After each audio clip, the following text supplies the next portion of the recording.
आराध्य देव के चरणों में नमन, आचार्य चरणों में नमन।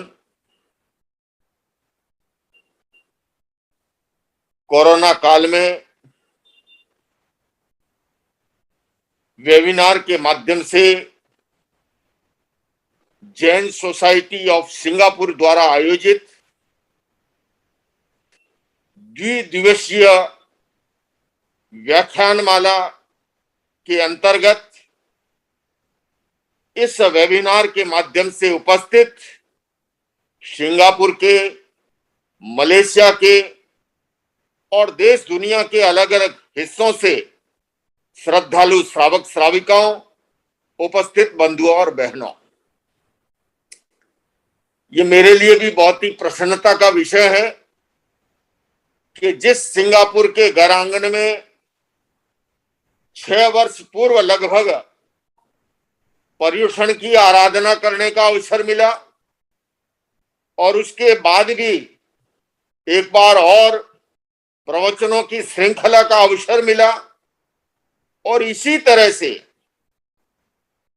सिंगापुर से पूर्व मलेशिया संघ में भी पर्युषण करने का अवसर मिला। और संभवतः जैसे राजस्थानी भाषा में कहते हैं कि पड़ोसी के घर में दीना होता है, तो छाछ जो है पड़ोसी को भी मिल जाती है।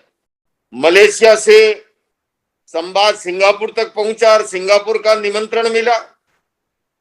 तो आज उन तमाम श्रावक श्राविकाओं को सामने देख रहा हूं।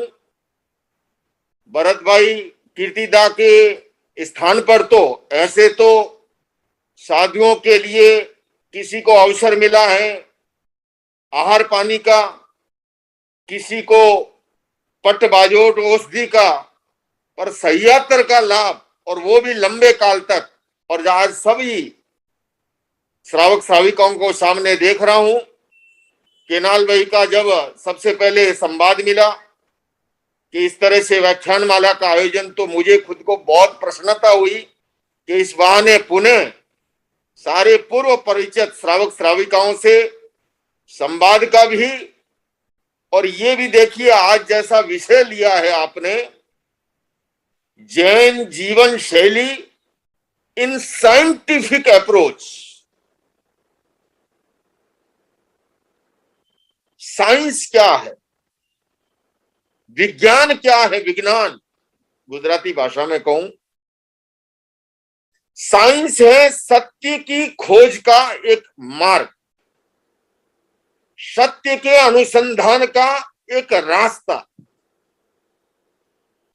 और उस सत्य की खोज में साइंटिस्ट प्रयोगशालाओं में कुछ इक्विपमेंट के माध्यम से रिसर्च करते हैं, अनुसंधान करते हैं, और वो सत्य की प्राप्ति का प्रयास करते हैं, उसकी तह तक, जड़ तक पहुंचने का। मैं अनेक बार कहता हूं, भगवान महावीर, आप और हम सभी जानते हैं, वो जैन धर्म के 24वें तीर्थंकर, और तीर्थंकर का अर्थ ही अध्यात्म की सर्वोच्च सत्ता तक पहुंचा हुआ एक ऐसा महामानव। किंतु मैं अनेक बार अपने सार्वजनिक कार्यक्रमों में इस बात को इस ढंग से भी उल्लेख करता हूं कि भगवान महावीर जितने बड़े महान आध्यात्मिक पुरुष थे,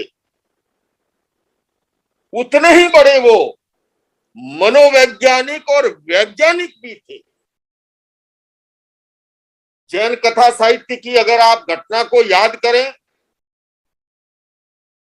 मेघ कुमार वैरागी बना, दीक्षित हुआ, और व्यवस्था के अनुसार रात्रि में उसे जहां पर शयन का स्थान मिला, सबसे छोटा साधु था।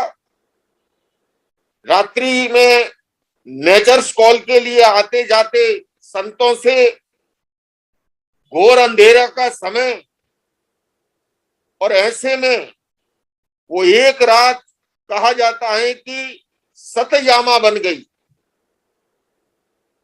मेघ कुमार ने सोचा कि शायद मेरे लिए ये इतनी कठिन साधना संभव नहीं है, मैं तो सुबह भगवान के पास जाऊंगा और ये सारे दंड कमंडल सौंप करके निवृत्ति ले लूंगा। कथा कहती है कि मेघ कुमार प्रातः सूर्योदय के साथ जो ही भगवान के पास उपस्थित हुआ, मेघ कुमार तो अभी कुछ बोल ही नहीं पाया था। इतने में भगवान महावीर ने, चूंकि मैंने कहा कि वो महान मनोवैज्ञानिक भी थे, वो मन को पढ़ना जानते थे, मन के दूसरे के मन के भीतर को भावों को जानते थे, जिसे हमारे यहाँ ज्ञान कहा गया 5 प्रकार का ज्ञान, मति, श्रुत, अवधि, मन प्रयोग ज्ञान और केवल ज्ञान। उन्होंने कहा मेघ कुमार तुम इतने में अस्थिर हो गए? याद कर, जब दावानल लगा था जंगल में, सारे पशु पक्षी, तुम हाथी के भाव में थे, इकट्ठे हुए अपने आप की जान बचाने के लिए, और ऐसे समय में तुमने जब शरीर की खाज खुजलाने के लिए पैर को ऊंचा उठाया और वहीं एक खरगोश आकर के बैठ गया, और तुमने दया की, अनुकंपा की, ये सोच करके कि अगर मैंने पैर नीचे रखा तो इसका कचुम्बल निकल जाएगा। 2.5 दिन तक तुमने पैर को उठाए रखा, और जब 2.5 दिन के बाद दावानल शांत हुआ, सारे जीव जंतु अपने अपने स्थानों पर चले गए, और उस समय चूंकि 2.5 दिन में हाथी का इतना बड़ा भारी शरीर अखड़ चुका था, और जो ही पैर रखने की कोशिश की वो धड़ाम से गिर गया, और कालांतर में वही जीव उत्पन्न हुआ। भगवान ने चलचित्र की भांति जाति स्मृति ज्ञान करवा दिया। तो भगवान महावीर आध्यात्मिक महापुरुष तो थे ही, किंतु उतने ही बड़े वो मनोवैज्ञानिक और वैज्ञानिक पुरुष। और वैज्ञानिक क्या, जैसा मैंने कहा, वैज्ञानिक क्या करते हैं? सत्य की खोज। भगवान महावीर ने सत्य की खोज के लिए संन्यास को स्वीकार किया, और उन्होंने अपने शरीर को ही प्रयोगशाला बना डाला, और उनके उपकरण थे, प्रयोगशाला शरीर हो गया, और उनके इक्विपमेंट जो थे वो था मेडिटेशन, ध्यान, कायोत्सर्ग, तपस्या, स्वाध्याय, और इनके माध्यम से उन्होंने जिस सत्य का साक्षात्कार किया उसका एक उदाहरण इस समय प्रत्यक्ष आप देख रहे हो। 2600 वर्ष पूर्व महावीर ने कहा हम जो कुछ बोलते हैं वो सारे ब्रह्मांड में फैलता है। हालांकि उस जमाने में इसको एक बड़ी गप के रूप में कहा कि जितनी बड़ी गप जैनों में मिलती है, बड़ी से बड़ी गप कहते हैं कि हम यहाँ एक रूम में बोलते हैं और वो सारे ब्रह्मांड में फैल जाता है।